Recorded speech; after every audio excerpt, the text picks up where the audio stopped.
Bashkë me Ministrin e Shëndetësisë, Arben Vitia, vizituam sot Odën e mjekëve. Me që rast falenderojmë për mikpritjen e përzemërt udhëheqësin Dr. Plorat Sejdiun, me bashkëpunëtorët e tij, Dr. Faikun, Dr. Laurasin, Dr. Naserin e Dr. Rezartin dhe kolegët e tjerë, me që rast na informuan për mbarvajtjen e punëve që bëjnë, për kontributin që japin, dhe ne jemi shumë mirënjohës për angazhimin e tyre të palotshëm, që është karakterizuar edhe me rezultatin e punë, edhe me transparencë të plot proceseve. Në njërën anë kanë vetë financim breslënës, kanë kursime të theksuara që kanë arritur në mbi 1 milion euro gjatë tyre 8 viteve, por gjithashtu kanë siguruar edhe donacione ndërkombëtare, të cilat kanë mundësuan që të kryejnë më shumë punë se sa që është menduar më herët.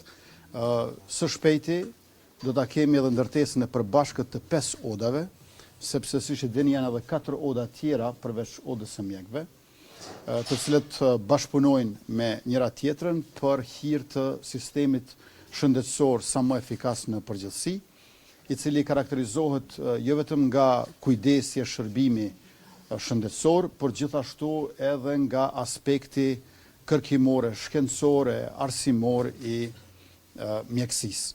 Në përgjithësi, Oda e mjekëve deri më tani i ka afër 5500 mjekë të licencuar. Me që rast duhet përmendur që rreth 150 janë të komuniteteve jo shumicë dhe lajmi fort interesant është që në 6 muajt e fundit janë rreth 50 mjekë të komunitetit serb që janë licencuar nga Oda e mjekëve, pra që po inkorporohen në sistemin ton të shëndetësisë, gjithnjë për hir të pacientëve pa dallim etnie. Lajm tejet i mirë është që ka rënje të theksuar edhe të largimit të mjekëve, por gjithashtu edhe të kërkesave për shërim jashtë vendit, dhe unë besoj që bashkëpunimi i ngushtë midis Odës së mjekëve dhe Ministrisë së Shëndetësisë e ka sjellur një rezultat të këtillë. Natyrisht që ka dhe sfida. Njëra prej sfidave të cilën duhet ta adrejtësojmë e cila nuk mund të rregullohet për një herë, është fakti që nga këta afër 5500 mjekë të licencuar, rreth 1600 do dalin në pension në 10 vitet në vijim. Andaj na duhet zëvendësimi me mjekë të ri dhe posaçërisht në fushën e mjekësisë familjare, ku kemi mungesa dhe në veçanti kjo mungesë është theksuar te disa prej komunave të Kosovës. Pra, i diskutuam edhe rezultatet edhe sfidat dhe këtu si kryeministri i Republikës, unë jam për të shprehur mbështetjen tonë të pakursyre e të parezervë për Odën e mjekëve tash dhe në vijim për hir të qytetarëve të Republikës e në veçanti të atyre të cilët detyrohen të vinë e të shndrohen në pacient në institucionet tona. Jemi duke forcuar përveç transparencës edhe llogaridhënien institucionale, ashtu që siç e tha edhe Dr. Plorati, çdo pacient nga qytetari i Republikës në sistemin tonë shëndetësor është pacienti institucionit publik e jo i doktorit përveçëm. Edhe njerë, faleminderit shumë. Sot patëm kënaqësinë të kemi në listën e Republikës së Kosovës. Është hera e parë që një kryeminist viziton Odën e mjekëve. Bisedum për zhvillimet e Odës së mjekëve ndër vite, për të arriturat dhe për sfidat që na presin e të ardhmen. Ne sigurum kryeministrin dhe ministrin që jemi partner të afërt në zhvillimin e sistemit shëndetësor në Kosovë edhe për zhvillimin e shëndetit e kësaj popullate edhe zhvillimin e cilësisë së shërbimeve tona. Faleminderit. Kryeministra, jeni kritikut se nuk keni përkrahur, nuk keni komentuar lidhur me antarësimin e Kosovës në Bordën e Paqes, me qenë se edhe ju keni qenë në Davos, a keni qenë pjesëmarrës aty? Edhe me 31 dhjetor keni deklaruar se në fillim vitit keni mu taku me presidenten Osmani për të diskutuar lidhur me mandatin e dytë presidencial potencial të saj, a e taku edhe a e mbështetni? Ne kemi filluar së pari me pjesëmarrjen tonë në forcën ndërkombëtare stabilizuese për Gaza dhe aty unë e di që Kosova është përfaqësuar në konferencën në Doha në Katar nga general lejtnant komandanti i FSK-s Bashkim Jashari. Pra ne kemi shprehur si Republikë e Kosovës gatishmërinë tonë që të marrim pjesë në këtë forcën stabilizuese ndërkombëtare, ku natyrisht që FSK-ja është e mirënjohur tashmë për kërkim shpëtim dhe për deminim, por jo vetëm. Me qenë se do të marrim pjesë në forcën stabilizuese ndërkombëtare, ne kemi qenë të interesuar që natyrisht të marrim pjesë edhe në organet vendimarrëse politike për atë forcë stabilizuese ndërkombëtare.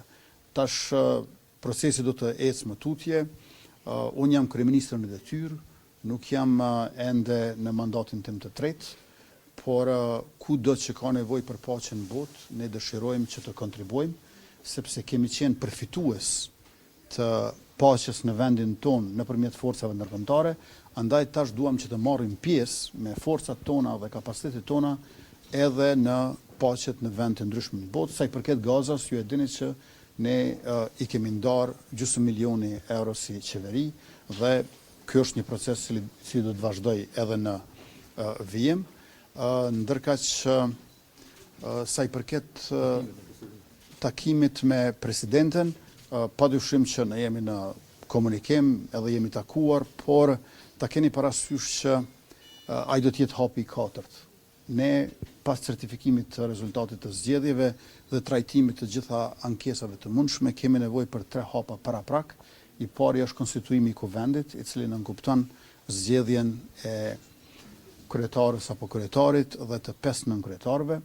Pastaj është formimi i qeverisë dhe na duhet që menjëherë të fillojmë me vendimet për marrëveshjet ndërkombëtare. I kemi 3 marrëveshje me Bankën Botërore, edhe kemi planin e rritjes së Bashkimit Evropian, i cili është në shumën e gjithë mbashme për 882.6 milion euro, ku rreth 30% janë grante, ndërkaq 70% janë kredi, e unë besoj që në raport me opozitën, tek marrëveshjet ndërkombëtare, po tek konstituimi i kuvendit dhe formimi i qeverisë, do ta shohim se apo ja fillojmë një kapitull të ri, i cili dallon prej atij vitit 2025 që porsa e kaluam.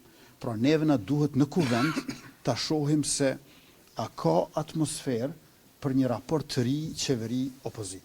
Unë nuk mund ta them këtë paraprakisht, por padyshim që muaji i shkurt, i cili siç e dini nisën këtë fundjavë, është muaji i cili do të na tregojë neve se a do të mund të hapim një kapitull të ri të raporteve tona. Ne populli na ka dhënë një mbështetje shumë të madhe që është përgjegjësi e lartë për neve.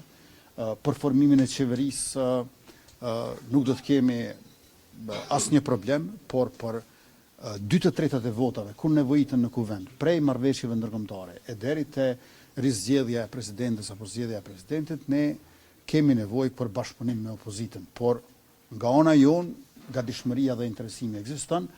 Në muajin shkurt do ta shohim se a ka gatishmëri e interesim edhe nga opozita. Kryeministër, si ndodhi që e keni vizituar një kompani të dronëve e cila nuk është e licencuar dhe tashmë se Ministria e Mbrojtjes ka njoftuar që kanë filluar hetimet për ato?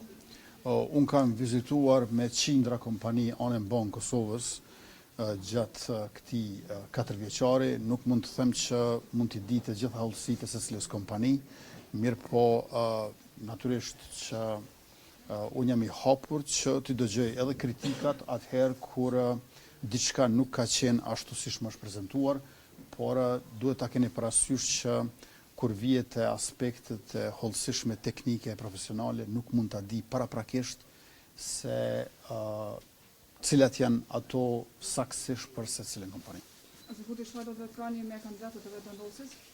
Nëse vërtetohet që kanë vjedhur vota ashtu siç tashmë është duke hetuar për komisionarët e mëpas hetimet të zgjerohen siç të lajmëruar edhe te kandidatët. Nëse vërtetohet se ka të tillë brenda vendosjes, çka veprohet? Dhe është pranuar tashmë edhe vendimi i gjykatës kushtetuese për çështjen e Rashidit si në kryetar i kuvendit. Çka do të thonë tash? Së pari ekzistojnë proceset e sistemit të drejtësisë dhe ne jemi të hapur për të gjitha hetimet që do zhvillohen.